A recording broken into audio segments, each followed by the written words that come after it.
सिद्धेभ्यः ॐ नमः सिद्धेभ्यः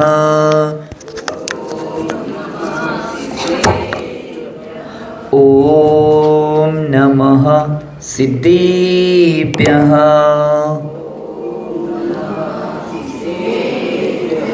ॐ नमः सिद्धेभ्यः नमः श्रीवर्धमानाय निर्धोत्कलिलात्मने सालोकानां त्रिलोकानां यद्विद्यादर्पणायते यद्विद्यादर्पणायते यद्विद्यादर्पणायते। जय बोलो 24 भगवान की। देवादेव मूलनायक 1008 बाल ब्रह्मचारी पार्श्वनाथ भगवान की।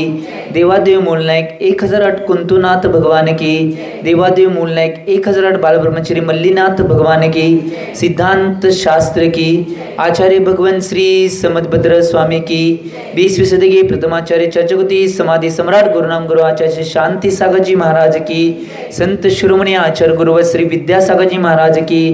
प्रातस्मरणीय शांतमूर्ति वात्सलरत्नाकराचार्य गुरुदेव सन्मत सागर जी महाराज की। मम दीक्षागुरु युवा सम्राट कांति रत्नाचार्य गुरु श्री चंद्र सागर जी महाराज की। परम पूज्य आचार्य गुरु श्री समय सागर जी महाराज की। अहिंसामय विश्व धर्म की।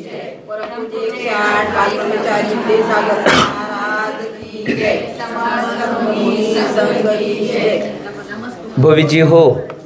आचार्य भगवान समदभद्र स्वामीजी रत्नकंडक श्रावकाचार्याच्या माध्यमातून श्रावकाचार्याची वाचना आपल्यासमोर ठेवत आहेत आणि कालपर्यंत परवा दिवशीपर्यंत आपला सम्यक दर्शन अधिकार संपलेला आहे आणि आजपासून दुसऱ्या अधिकाराला सुरुवात होत आहे, ते सम्यक ज्ञान अधिकार। या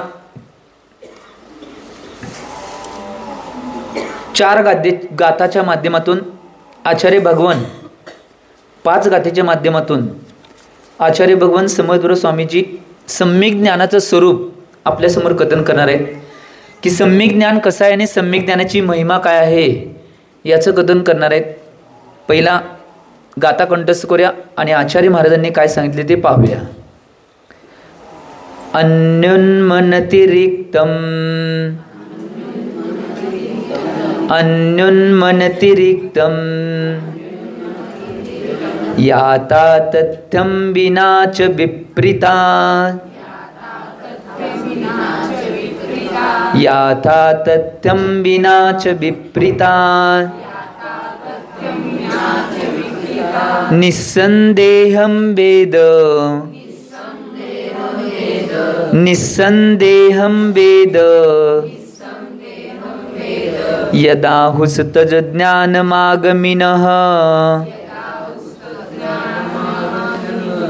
यदा हुस्तज ज्ञानमागमिनः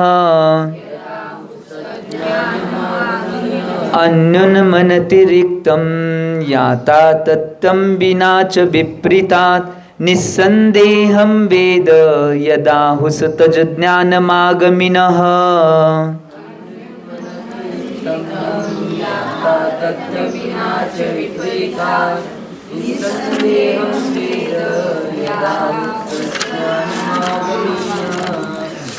आचार्य भगवान समदभद्र स्वामीजी या 42 नंबरच्या गाथेच्या माध्यमातून सम्यक ज्ञानाचं स्वरूप आणि सम्यक ज्ञानाचं लक्षण सांगणार आहेत की सम्यक ज्ञान काय आहे, सम्यक ज्ञानाची महिमा काय आहे हे आपल्यासमोर कथन करणार आहेत। अन्योन्मनतिरिक्तम याथा तत्त्वंच विनाच विपरीतात निस्संदेहं वेद यदा हुस्तज ज्ञानमागमिनः। तर इथं आचार्य भगवंतांना म्हणायचं आहे यत म्हणजे जे ज्ञान पदार्थांना, अन्योन म्हणजे संपूर्ण वस्तुस्वरूप, अनतिरिक्तम म्हणजे अधिक सुद्धा जाणत नाही, विपरीतात विना म्हणजे विपर्ययी ज्ञान रहित, याता तत्तम जे पदार्थाचं स्वरूप आहे तसंच जाणतात, निस्संदेहम कसं शंकारहित, शंकारहित जाणते, वेद जाणते तत् त्याला आगमिनम जे शास्त्रज्ञ आहेत ते ज्ञानम म्हणजे सम्यक ज्ञान, आहू म्हणजे सांगितलेलं आहे.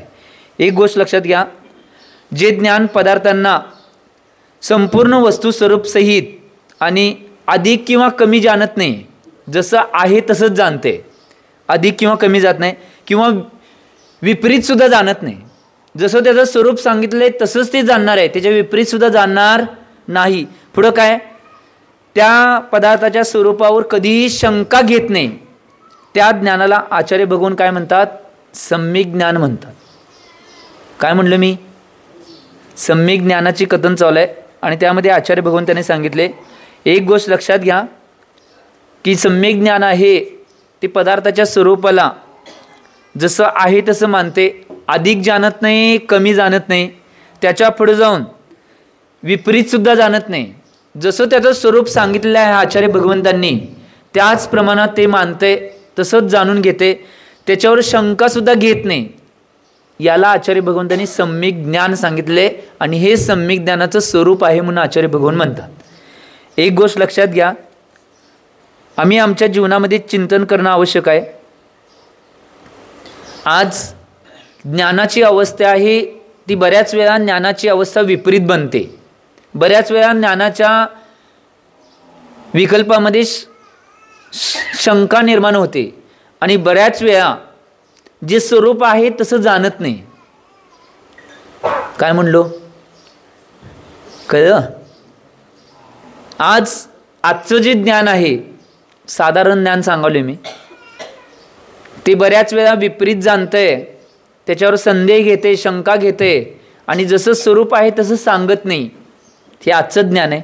परंतु आचार्य भगवान सम्यक ज्ञानाचं कथन करताना काय सांगतात, अशी कोणतीही बाब सम्यक ज्ञानाच्या बाबतीत होत नाही. सम्यक ज्ञान आहे ते वस्तूच्या स्वरूपाला जसं स्वरूप आहे तशाच प्रमाणे जाणणार आहे, त्याच्या पुढे जाऊन कमी जास्त जाणणार नाही. जेवढं जसं सांगितलं आहे तसंच ते जाणणार आहे, त्याच्या पुढे जाऊन त्याच्यामध्ये शंका किंवा संदेह निर्माण होणार नाही. जसं आहे तसं त्या वस्तूच्या स्वरूपाला ते जाणणार आहे, त्याला सम्यक ज्ञान म्हणलेलं आहे. एक गोष्ट लक्षात घ्या, आज समाजामध्ये बऱ्याच गोष्टीचा ज्ञानाविषयी घोळ उठतोय. याचं मूळ कारण काय असेल, नयाचा विषय जाणून घेत नाहीत म्हणून, शाद्वाद कथन जाणून घेत नाहीत म्हणून, किंवा महावीर भगवंतांचा जो सगळ्यात निष्पक्ष असा तत्व असलेलं अनेकांतवाद रूप मानत नाहीत म्हणून. आज मला सांगा, आता समजा उदाहरण आहे का आज समाजामध्ये वेगवेगळ्या गोष्टी घडत आहेत, याचं मूळ कारण सम्यक ज्ञानाला त्यांनी प्राप्त केलं नाही किंवा जाणलं नाही म्हणून. आता समजा एक साधारण, आता ही पेटी आहे, दिसल्या जाहिरात करून नाही, ही पेटी आहे, ही पेटी आहे. काही जण ह्याला पेटीला काय म्हणतील, कंपास आहे, काही जण म्हणतील पेटी आहे, काही जण म्हणतील सन्मतदास आहे, काही जण म्हणतील गुलाबी आहे, काही जण म्हणतील गोल आहे, काही जण म्हणतील चपटे आहेत. हे सगळेजण वेगवेगळ्या पद्धतीने ह्याला सांगतील, परंतु पेटीचं रूप एकच आहे. परंतु सम्यक ज्ञान या पेटीला जाणताना काय जाणणार आहे माहिती काय, सम्यक ज्ञान जाणताना पेटीला गोल आहे जाणणार, आडवी आहे जाणणार, तेव्हा सन्मतदास आहे जाणणार आहे, गुलाबी आहे जाणणार आहे, ते पेटी बी आहे आणि कंपास आहे, हे सगळंच एकावेळी जाणणार आहे. याला सम्यक ज्ञान म्हणतात.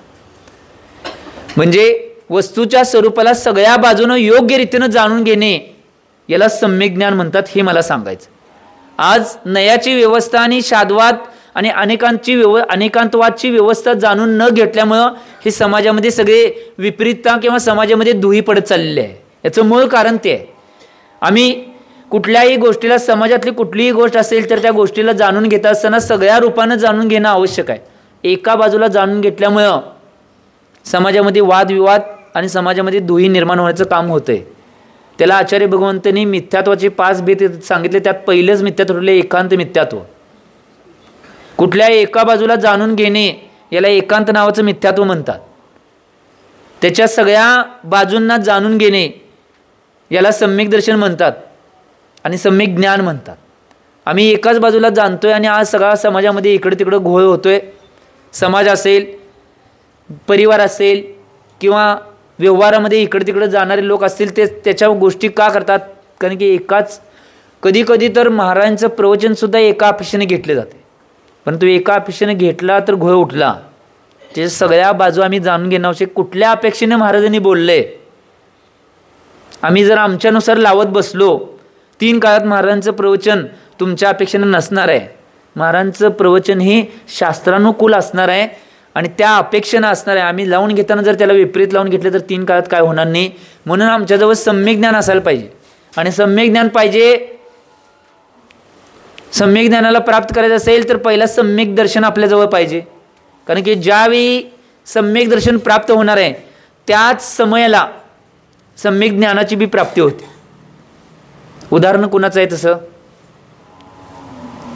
गौतम गंधर स्वामी जे भगवान महावीरांच्या समुशरणामध्ये गेले, ज्यावेळी मानसस्तंभाचं दर्शन झालं त्यावेळी सगळा जो अहंकार होता तो अहंकार, सगळं जे मिथ्यात्व होतं, क्रोधमान मायाला बसेल, मिथ्यात्व सम्यक मिथ्यात्व सम्यक प्रकृती ह्या सगळ्या प्रकृती असेल त्याचं छेदन भेदन तिथंच झालं आणि तिथं सम्यकत्वाची प्राप्ती झाली. त्यांच्याजवळ एवढं ज्ञान होतं परंतु ते विपरीत ज्ञान होतं.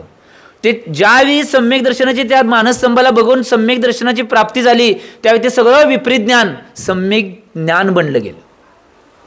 कारण की त्या क्षणाला सम्यक दर्शन ज्यावेळी होतंय त्या समयाला सगळं विपरीत ज्ञान सुद्धा सम्यक ज्ञानामध्ये परावर्तित होते म्हणून आचार्य भगवान म्हणतात. आम्ही याचं चिंतन करणं आवश्यक आहे.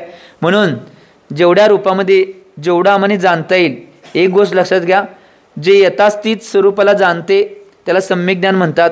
किंवा जे ज्ञान जीवादी सगळ्या पदार्थांना संपूर्ण विशेष किंवा केवळ ज्ञानच्या समान पूर्णपणे स्वरूपाला जाणून प्रकाशित करते, ते समर्थ असते, त्याला सम्यक ज्ञान म्हणतात.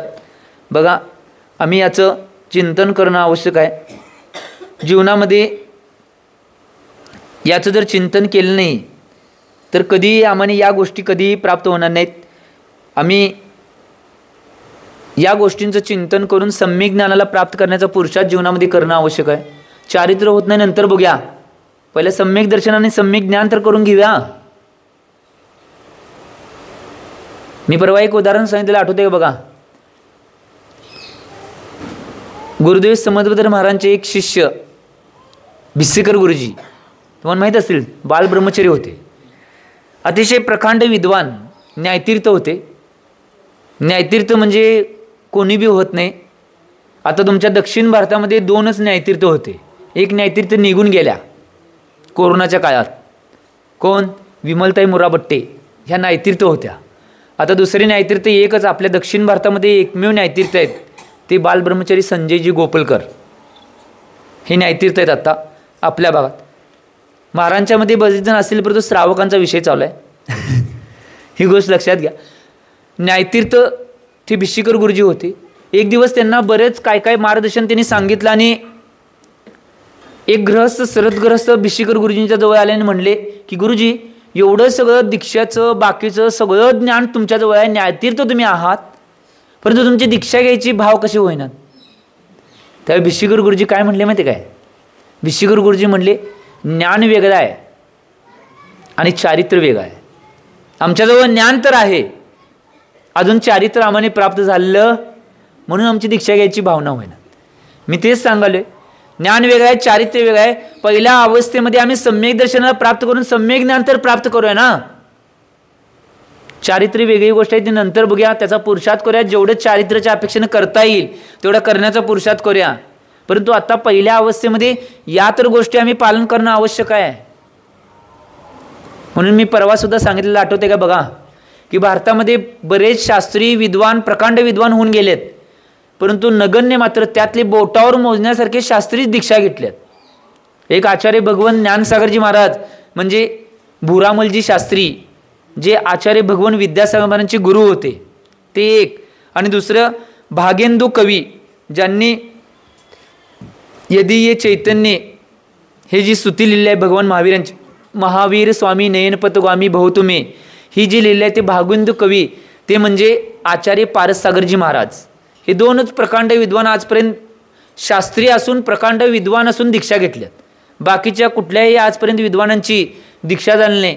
बऱ्याच जणांनी दीक्षा घेतल्यावर सगळं विद्वत्ता आदी ज्ञान प्राप्त केले, परंतु विद्वानांनी दीक्षा घेऊन झालेली ही 2च उदाहरणं देशामध्ये येतात.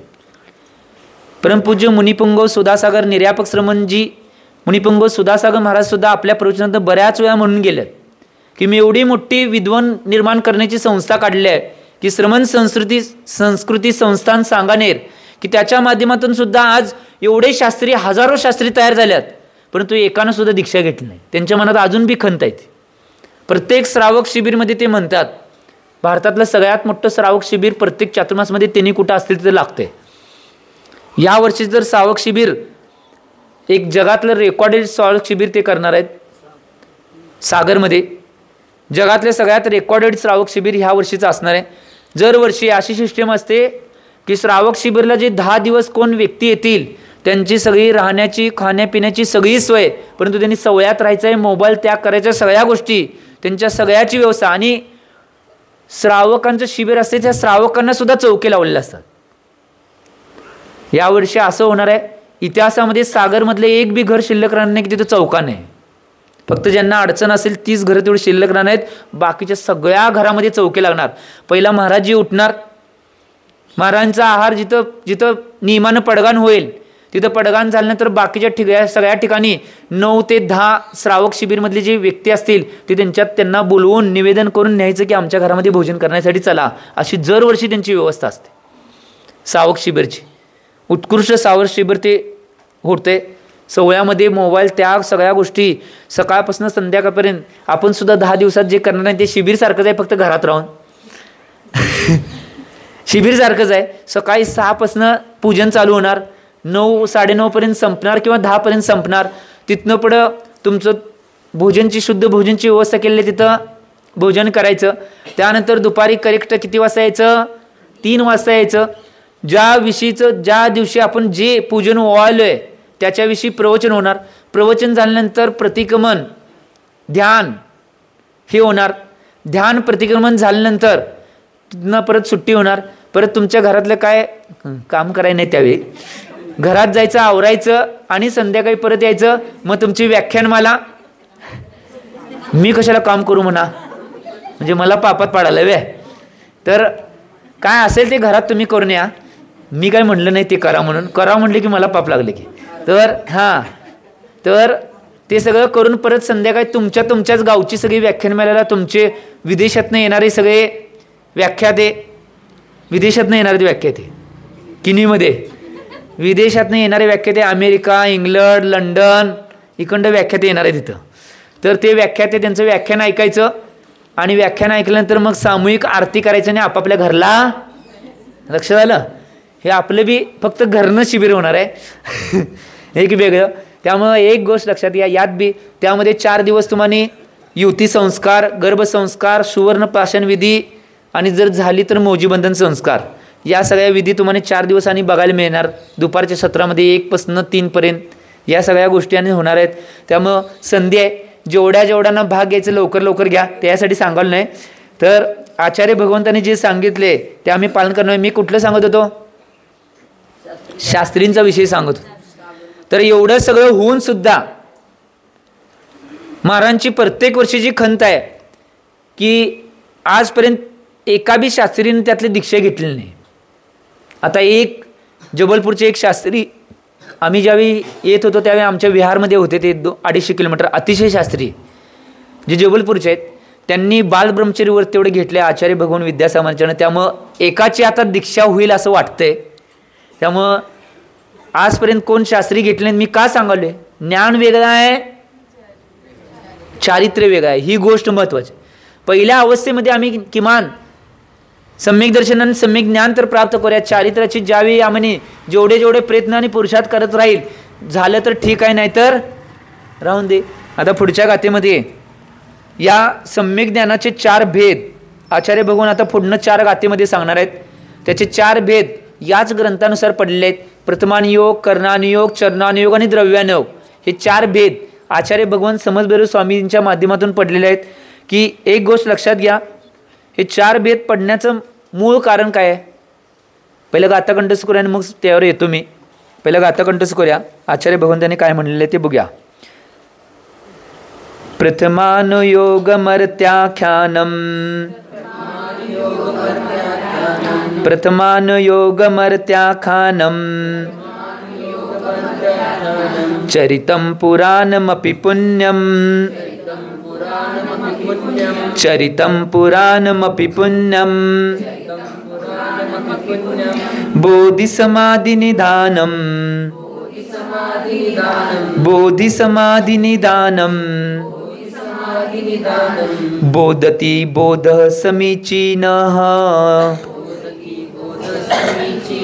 बोधति बोधः समीचीनः प्रथमानयोगमर्त्याख्यानं चरितं पुराणमपि पुण्यं बोधिसमाधिनिधानं बोधति बोधः समीचीनः।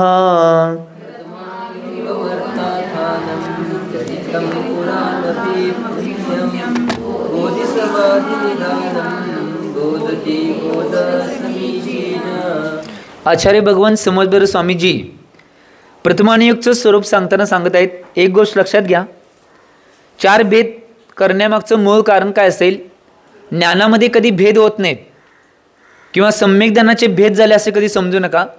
फक्त 4 भेद करण्याचं मूळ कारण, पहिला या प्रथमानुयोग, कर्णानुयोग, चरणानुयोग, द्रव्यानुयोग यामध्ये सगळे शब्द जे बनले ते 2-2 शब्दानं मिक्स करून बनलेले आहेत. संस्कृतचा नियम आहे, संधी होणे म्हणतात त्याला. संधी म्हणजे काय? 2 शब्दांना जोडल्यानंतर त्याला संधी म्हणतात. ती संधी होते. तर पहिल्या प्रथमानुयोगमध्ये प्रथम अनुयोग हे 2 शब्द आहेत. प्रथम आणि अनुयोग या 2 शब्दापासून तयार झालेला शब्द म्हणजे प्रथमानुयोग. प्रथम अनुयोग याचा अर्थ काय आहे? पहिला अनुयोग या शब्दाचा अर्थ आपण समजून घेऊया. अनुयोग या शब्दाचा अर्थ आहे समजावून सांगण्याची शैली. काय म्हणले? समजावून सांगण्याची शैली. एक गोष्ट लक्षात घ्या, समजावून सांगण्याची शैली याचा अर्थ काय आहे की वेगवेगळ्या पद्धतीने आपल्याला समजावून सांगितलेलं आहे. आता कशाचं समजावून सांगितलं आहे? म्हणून आचार्य भगवान समर्थ स्वामीजींनी त्याचे 4 भेद केले आहेत. प्रथम अनुयोग, करण अनुयोग, चरण अनुयोग आणि द्रव्य अनुयोग म्हणजे द्रव्यानुयोग, हे 4 भेद केले आहेत. एक पहिला प्रथमानुयोगचं स्वरूप सांगायलात. पहिला एक गोष्ट लक्षात घ्या, प्रथमानुयोग म्हणजे काय असेल? हे 4ही अनुयोग म्हणजे काय आहेत? प्रथमानुयोग म्हणजे प्रोत्साहन आहे. आम्हाला प्रोत्साहन आहे, असं काही महापुरुषांनी केलं तुम्ही करा, त्याला प्रोत्साहन म्हणतात. कर्णानुयोग म्हणजे काय? अभ्यास. करण या शब्दाचे 2 अर्थ ग्रंथामध्ये येतात. करण म्हणजे परिणाम आणि करण म्हणजे गणित. करण म्हणजे परिणाम आणि करण म्हणजे गणित, हे 2 अर्थ येतात. आणि कर्णानुयोग म्हणजे काय? गणिताला आणि परिणामांना कसं सांभाळायचं हे ज्या ग्रंथामध्ये समजावून सांगितले त्याला कर्णानुयोग म्हणतात. आणि त्याच्या पुढचं आहे चरण. चरण म्हणजे परीक्षा. चरण म्हणजे काय? चारित्र्य. आणि अनुयोग म्हणजे चारित्र्य कसं करायचं ह्या ज्या ग्रंथामध्ये समजावून सांगितले त्याला चरणानुयोग म्हणतात. करण म्हणजे काय? परीक्षा. चारित्र्य केला तर तुमची परीक्षा होणार आहे ना, म्हणून त्याला परीक्षा म्हणले. आणि द्रव्यानुयोग. द्रव्यानुयोग, द्रव्य म्हणजे काय? जी 6 द्रव्य आहेत किंवा त्याच्या पुढे जाऊन द्रव्य म्हणजे ज्याला मेन भेद सांगितलेला आहे आत्मा, हे दोन्ही अर्थानं तिथं घेतलेलं आहे. त्या अपेक्षेनं द्रव्यानुयोग म्हणजे निकाल. द्रव्यानुयोग म्हणजे निकाल. आत्म्याचं ज्यामध्ये सगळं वर्णन आहे किंवा 6 द्रव्यांचं वर्णन ज्या ग्रंथामध्ये केलं आहे त्याला द्रव्यानुयोग म्हणतात. किंवा 6 द्रव्यांना आणि आत्म्याला ज्यात समजावून सांगण्याची शैली दिलेली आहे त्याला द्रव्यानुयोग म्हणतात. ही गोष्ट लक्षात घ्या. त्यामुळे द्रव्यानुयोगमध्ये काय? सगळं आत्म्याचंच कथन असते. द्रव्यानुयोग आणि कर्णानुयोगचे ग्रंथ समजायचं म्हणजे लोखंडाचं फुटाने खाल्ल्यासारखं आहे. काय म्हणलो मी? कर्णानुयोग आणि द्रव्यानुयोगचं ग्रंथ समजून घ्यायचं म्हणजे लोखंडाचे फुटाने खाल्ल्यासारखं आहे. ते समजायचं लय अवघड आहे. म्हणून मी परवा सांगितलं, जर द्रव्यानुयोग आणि कर्णानुयोग समजून घ्यायचं असेल तर निश्चित रूपानं तुम्हाला 3 ग्रंथ कंठस्थ करावे लागतात. 3 ग्रंथ. ते 3 ग्रंथ कंठस्थ केल्याशिवाय ही 2 द्रव्यानुयोग आणि कर्णानुयोगचे नाही ग्रंथ समजणारच नाहीत. कुठले?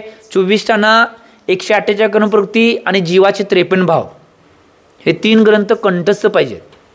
3 ग्रंथ जर कंठस्थ झाले तर तुम्हाला द्रव्यानुयोग आणि कर्णानुयोग व्यवस्थित समजतोय, नाही तर काही त्यातलं कळणार नाही. किती बी वाचा, एवढे ते डीप ग्रंथ आहेत.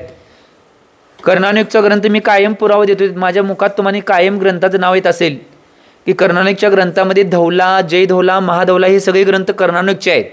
त्याच्या पुढे जाऊन श्रावकांना वाचण्यासारखे कर्णानिकचे ग्रंथ कोणते असतील तर ते गोमटसार, कर्मकांडजी आणि जीवकांडजी याचे 4 भेद आहेत. कर्मकांडचे 4 भेद आहेत, कर्मकांडचे 2 भेद आहेत आणि जीवकांडचे 2 भेद आहेत. अशी 4 पुस्तकं आहेत ती. त्या पुस्तकांचा इतिहास काय आहे? ही कशाची ग्रंथ आहेत? कर्णानिकचे ग्रंथ आहेत. त्याचा इतिहास काय आहे? ज्यावेळी नेमिचंद्र सिद्धांत चक्रवर्ती देव श्रवणबेळगोळमध्ये चंद्रगिरी नाही विंध्यगिरी आहे. विंध्यगिरी म्हणजे भगवान बाहुबली आहेत जिथं विराजमान आहेत त्याला विंध्यगिरी म्हणतात. आणि चंद्रगिरीमध्ये वेगवेगळ्या मंदिर जिथं विराजमान आहेत आणि ज्या डोंगरावरनं त्या मूर्तीसाठी सोन्याचा बाण मारला गेला त्याला चंद्रगिरी म्हणतात. त्या चंद्रगिरीवर 11 नंबरचं मंदिर आहे शांतीनाथ भगवंतांचं. बघितलं आहे? इकडं असं फिरत गेल्यानंतर आत गेल्यानंतर एक आत मंदिर आहे बघा. तिथं शांतीनाथ भगवंतांचं 11 नंबर का 16 नंबरच्या आसपास असेल. जरा माझं बी पुढं मागं होईल कारण की आता माहेरसनं लई वर्ष झालं येऊन. तर लई वर्ष नाही सोडा, आता परवा झालो आहे आणि कधी तर होणार की विसरणार की. तर राहिलेलो किती माहेरात, आता लग्न होऊन सासरी आल्यावर आता विसरणारच की. आता सासराचं सगळं लक्षात ठेवणार राहणार, माहेरचं कसं लिहित. तर त्या मंदिरमध्ये आचार्य भगवान नेमिचंद्र सिद्धांत चक्रवर्ती ज्यावेळी स्वाध्याय करत होते आणि तिथला राजा कोण?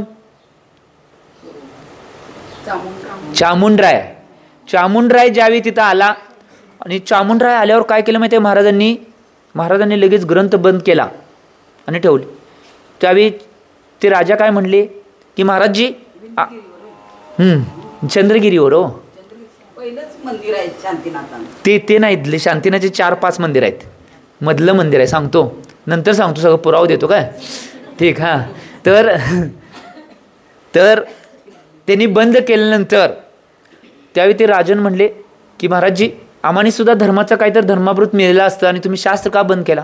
त्यावेळी महाराजजी म्हणले की हे ग्रंथ असा ग्रंथ आहे की तो श्रावक वाचू शकत नाही किंवा श्रावक समजावून घेऊ शकत नाही. मग त्यावेळी ते राजे म्हणले की महाराजजी जर असे ग्रंथ आम्हाला श्रावक समजत नसेल, आम्ही वाचलं नाही, त्याचं ज्ञान करून घेतलं नाही तर आम्हाला कसं कळणार. मग त्याच्यासाठी आम्ही काय करायचं. म्हणून त्याच मंदिरामध्ये बसून नेमिचंद्र सिद्धांत चक्रवर्तींनी 4 ग्रंथांची रचना केली. ते ग्रंथ म्हणजे धौला, जय धौला आणि महाधौला ग्रंथाचा सार त्यातला जरा जरा काढून जे श्रावकांसाठी होऊ शकतंय, वाचनात येऊ शकतंय, ते 4 ग्रंथ निर्माण केले. ते म्हणजे गोमटसार,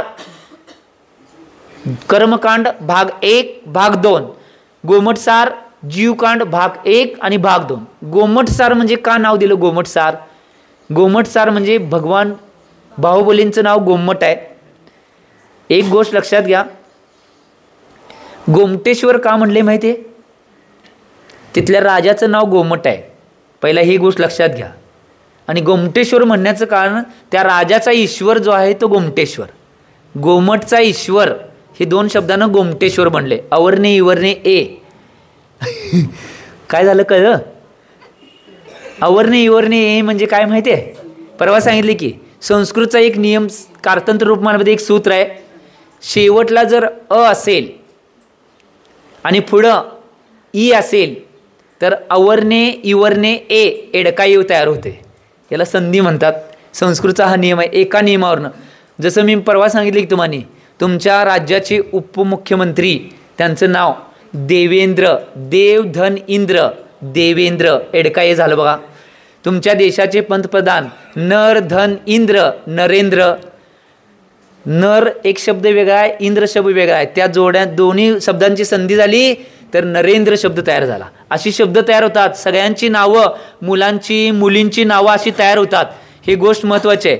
त्यामुळं हे जे गोमटेश्वर झाले, गोमट ईश्वर म्हणजे गोमट जो राजा आहे त्याचा ईश्वर आहे तो कोण आहे? बाहुबली. म्हणून त्याला नाव पडलं गोमटेश्वर.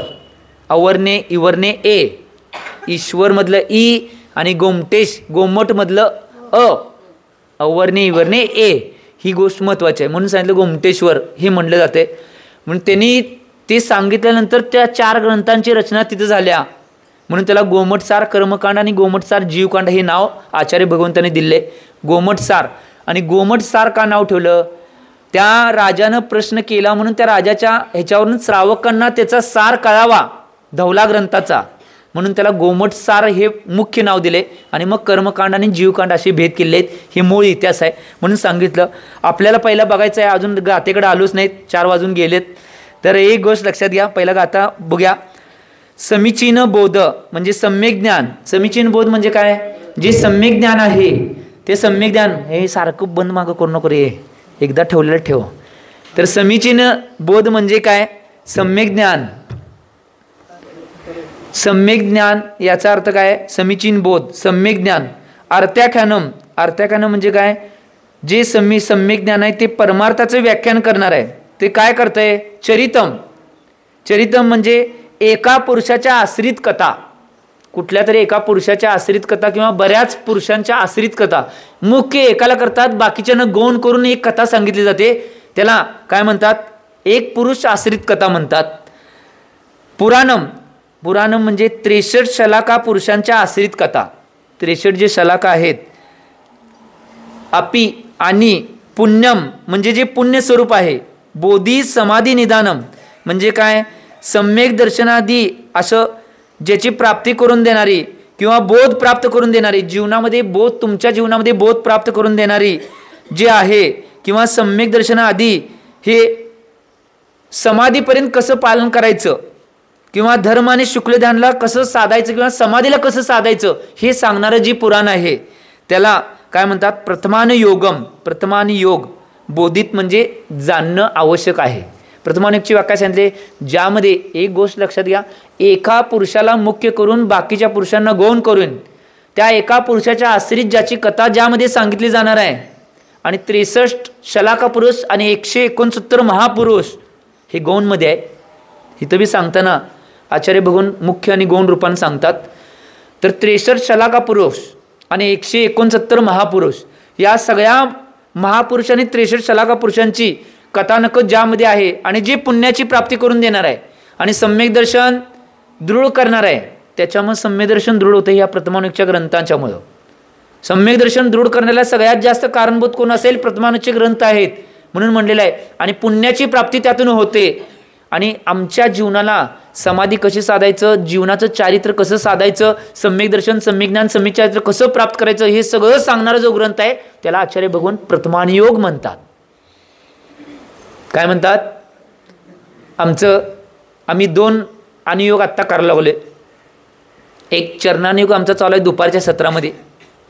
चरणानुयोग दुपारच्या सत्रामध्ये चालू आहे. चरणानुयोगचा म्हणजे चारित्र्याचा ग्रंथ शिकायचा चालू आहे, तो रत्नाकर सावचारजी हा चरणानुयोगचा ग्रंथ आहे.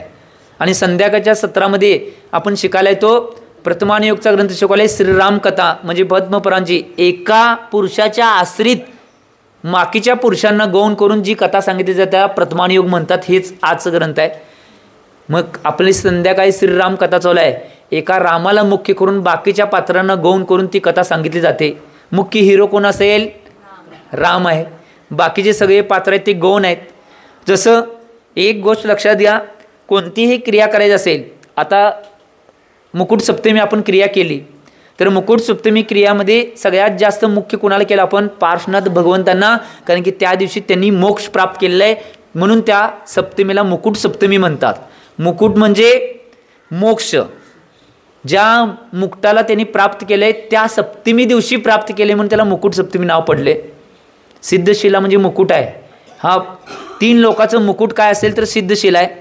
त्या सिद्धशिलेला म्हणजे सिद्ध पर्यायाला प्राप्त केले म्हणून त्याला मुकुट सप्तमी, त्या सप्तमी दिवशी ते प्राप्त झालं म्हणून मुकुट सप्तमी हे नाव प्रचलित झाले. ही गोष्ट लक्षात घ्या.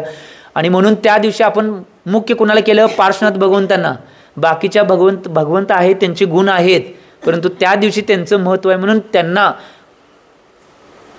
मुख्य करून त्यांना गौण करून आपण तो कार्यक्रम साधला. असं वेगवेगळ्या पुरुषांचं 63 शलाका पुरुष असतील, 169 महापुरुष असतील यांच्या बाबतीत केले जाते म्हणून त्याला प्रथमानुयोग म्हणलेलं आहे. ही गोष्ट लक्षात घ्या.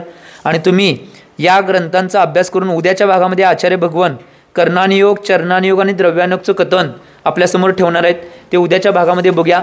तुम्ही निश्चित रूपानं तुमच्या माध्यमातून जेवढा प्रथमानुयोगचा अभ्यास करता येईल लवकरात लवकर सम्यक दर्शन आणि सम्यक ज्ञान प्राप्त करायचा प्रयत्न करा. पहिला कुणाला नसलं तर लवकर करा.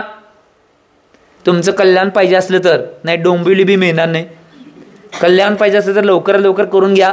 त्यामुळे एक गोष्ट लक्षात घ्या, आज बरीच बरीच जण यालेत आणि सम्यक दर्शनाचा नियम घेऊन चालल्यात. तुमच्या गावात तर माझ्या मते मी आल्यापासून आता 21 जण झाले. होय, तुमच्या गावात 21 जण सम्यक दर्शन मिथ्यात्व त्या करून सम्यक दर्शन नियम घेणारे झाले. चांगलं आहे. प्रत्येक चातुर्मासात एक 45 ते 50 केल्याशिवाय मी जातच नाही सोडा, चातुर्मास पूर्ण करून. त्यामुळे एक गोष्ट लक्षात घ्या, तुम्ही बी संधी सोडू नका. ज्यांनी घेतलंय त्यांचं ठीक आहे, नाही घेतलंय त्यांनी कमी मानू नका. लवकर घेण्याचा प्रयत्न आणि पुरुषार्थ करा. आणि संधी, एक गोष्ट लक्षात घ्या, एवढं सगळं मिळाले ते महत् अतिशय पुण्याने मिळाले, ते कधी घालवू नका. कारण की हे जीवन असंच गेलं, सम्यक दर्शन प्राप्त केलं नाही तसंच जीवन गेलं तर कुठं तुमचा जीव जाणार आहे हे राम जाणे. संध्याकाळी ही गोष्ट लक्षात घ्या. त्यामुळं हा जीवाला काय कुठली जागा आहे हे कळणार नाही, परंतु सम्यक दर्शन रूपी तिकीट जर आरक्षित केलं तर निश्चित रूपानं या जीवाची जागा फिक्स आहे. ही गोष्ट लक्षात घ्या. तिकीट आरक्षित करणं आवश्यक आहे. तुम्ही त्याची संधी घ्यावी एवढी भावना करतो आणि आजच्या वाणीला देतो. जे बोलो आचार्य भगवान श्री सन्मत सागरजी महाराज की. प्रभु देव तुम्हारी पवित्र मुख से जग जन मन के मल को धोते, जयवंतो माँ जग में तब तक शीश नवाते कर्म हरो माँ, अब हम ना विषयांद रहे, अब हम ना विषयांद रहे, अब हम ना विषयांद रहे. महिलांनी खाली